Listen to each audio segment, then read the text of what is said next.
Փիթեր Փենը Քեսինգթոնի այգիներում մաս երկրորդ։ Գլխի անունն է Փիթեր Փենը։ Եթե հարցնեք ձեր մայրիկին, թե նա ճանաչում է Փիթեր անունով մի տղա է, նա իսկույն կասի իհարկե, եթե տատիկին հարցրեք, նա իսկույն կասի իհարկե, եթե հարցնեք, թե Փիթեր Փենի գարնեկի մասին ձեր մայրը ճանաչում է, նա կասի, որ այդպիսի բան չի հիշում։ Իսկ եթե տատիկին հարցնեք, նա նույնպես կասի չի հիշում, այնպես ինչպես որ նա մեկ ձեզ անվանում է իր երեխայի անունով։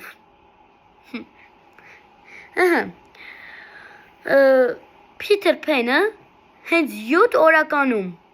միանգամից հեռացավ տնից, իր իրերը հավաքեց և գնաց տնից, առանց ինչ-որ բանի, ուղղակի իրերը հավաքեց 7 օրեկանում, նույնիսկ տարեկանում չէ կամ ամսեկանում, 7 օրեկանում, իրերը հավաքեց և գնաց տնից։ Նա փորձում էր իրեն պահել թռչնի պես, թռչունները մեր կոպիտ ասած ֆիաների հետ հարաբերություններ չունեին, այդ պատճառով էլ նրանք իրար հետ հաշտ չէին և ինչ-որ ընկերություն կամ ինչ-որ դաշույնք չունեին կնքած։ Հիմա բացատրեմ ինչի դաշույնք։ Ճիշտ հեսա։ Փիթեր Փենը ամեն ձևով փորձում էր թռնել, թռչել, ինչ-որ դրա նման բան անել և մի կերպ շատ զարմանալի ձևով բարձրացավ հաճարենու ծառի վրա։ Դա շատ զարմանալի էր։ Չնայած Փիթերը նրան զգում էր ինչպես թռչուն, փոխարենը զգար սովորական մարդ։ Ուրեմն, երբ որ Փիթերը ծառի վրա պառկել էր, որպեսզի քներ, նա զգաց, որ ինչ-որ բան պակասում է իրեն։ Նա շատ տխուր էր, չէր հասկանում ինչ է իրեն պակասում։ Եվ դա բավականաբար մոր սերն էր, մոր ջերմությունն էր, տաքությունը։ Այդ պատճառով էլ նա որոշեց, նա չէր հասկանում, որ դա է պատճառը, և դրա պատճառով էլ մոտեցավ ֆիաներին։ Եվ երբ որ նա մոտեցավ, նա ամբողջովին կեղտոտ էր։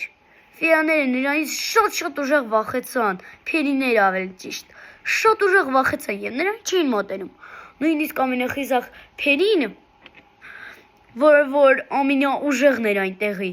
նույնպես վախեցած Փիթերից իսկույն փախավ, առանց ինչ-որ բան ասելու կամ ձևասելու, թե իբր ինքը ուժեղ է, այլ ինչ-որ դրա նման բան։ Ուրեմն, դե որ այդպես է, Փիթերը մտածեց կգնամ կղզին, Քեսինգթոնի այգիների մոտ գտնվող։ Ինչ կղզի, այժմ կբացատրեմ։ Կղզի թռչունների համար տուն էր որպես, այդ կղզում ապրում էին համարյա բոլոր թռչունները։ Եվ Փիթերը նա կոչում էր և տուն և կղզի, որտեղ նա իրեն ընդունում էր ոչ թե մարդ, այլ թռչուն։ Այնտեղ նա կղզի էր գնում, որպեսզի տեսներ իմաստուն ագռավին, որի անունը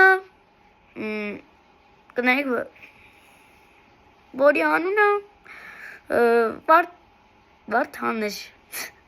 զարմանալի էր, չէ՞, ամերիկացու համար։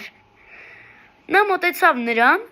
և ասաց, կարող ես ասել, ինչու են ինձ բոլորը վախենում։ Եվ նա նրան պատասխանեց, թե բա դու ունես թևեր, կարող ես թևերիդ փետուրները թափ տալ։ Նա ամեն ձևով փորձում էր անել, բայց չկարողացավ անել։ Երկրորդն ասաց, դու քանի ճանկ ունես։ Փիթերը ոչ մի ճանկ էլ չուներ։ Այդ պատճառով էլ նա ուղղակի տխրեց։ Նաև այդ իմաստուն ագռավի անունը Սողոմոն էր։ Պատկերացնում եք, 2 անուն ուներ միանգամից։ Սողոմոնը արդեն Փիթերը ուզում էր հետ վերադառնալ տուն, բայց չկարողացավ։ Նա հարցրեց Սողոմոնին ինչու, և Սողոմոնը ասաց, որտև այստեղից տուն գնալու ճանապարհ չկա։ Նա գետն էր անցրել ինչ-որ զարմանալի ձևով, բայց այլևս ոչ մի ձև չէր կարող հետ անցնել։ Ինչ-որ շատ զարմանալի ձևով նա հայտնվել էր կղզու մեջ, բայց էլ ոչ մի ճանապարհ չկար հետ գնալու։ Նա չգիտեր, որ ճանապարհը դեպի կղզի դա արգելված էր, և գնաց, բայց երբ որ գնաց կղզի, ապա կղզյակում նրան ասաց ագրավը, Սողոմոնը ավելի ճիշտ, որ դա արգելված տեղ էր, եթե քեզ այժմ տեսնեն, այստեղ կարող են քեզ վնասել, եւ կարճ ասած Փիթրը ստիպված մնաց այնտեղ։ Նաեւ մի գրող կար այդ քաղաքում, անունը Շելի էր։ Նաեւ նրանք երեխաներ էին ուղարկում։ Նրանք Փիթրի հետ շատ երկար մնացին։ Կնայեք, բայց 4-րդ գլխում կասեմ արդեն Շելիի մասին։ Նրանք լիքն էին երեխաների հետ, երեխաներ ուղարկում բոլոր մարդկանց։ Կարճ ասած, իրենք որպես երեխաներ ուղարկող կենդանիներ էին։ Փիթրը իրենց հետ մնաց մի քանի ամիս, բայց շատ շուտ հոգնեց, որովհետև ցանկանում էր ուրիշ տեղ էլ գնար, որտեղ միայն կղզում իմջելոց բոլորը իր վրա ծիծաղում էին։ Ոչ մեկ Փիթրին չէր սիրում բացի Սողոմոնից, Սողոմոնը այն պատճառով էլ իրեն սիրում, այն էլ ընկերական սերով, որովհետև նա միակն էր, ով որ որոշեց, որ Սողոմոնը իրեն կարող է լավ խորհուրդ տալ, իր հարցին ճիշտ պատասխան տալ։ Եվ Սողոմոնը շատ էր ուրախ, որ այդպիսի տղան իրեն հավատում էր։ Նա թռչունների պես փորձում էր ուտել, խմել, թռչել։ Սողոմոնը խոսք էր տվել նրան, որ կսովորացնի թռչունների մի քանի բնավորություններից։ Ես սովորեցնես հաց ուտել, թռչնի նման երգել, բայց քանի որ Փիթրը չէր կարողանում իրենց նման երգել, նա փայտի միջիկը հանեց, իր վրա ծակեր արեց եւ սկսեց ուղղակի փչել մեջը, եւ այդ ծակելը մեկ-մեկ սխմել։ Եվ այդպես ստացվում էր շատ գեղեցիկ մելոդիա։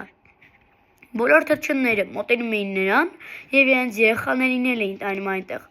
որպեսզի նրանք տեսնեն, թե ինչպես է Փիթրը ուտում, խմում, նվագում։ Բոլորը այդ պահից հետո, երբ որ Փիթրը սկսեց նվագել, շատ էին սիրում նրան։ Չնայած հաշվում էին իրեն որպես զարմանալի եւ ոչ թռչուն։ Նաեւ Սողոմոնը ուներ երկու խորհրդակցու, կոպիտ ասած, երկու մկներ, եւ այդ մկները որպեսզի այն օգնում էին, եթե նա չկարողանար ինչ-որ խնդիր կամ ինչ-որ հարց լուծել։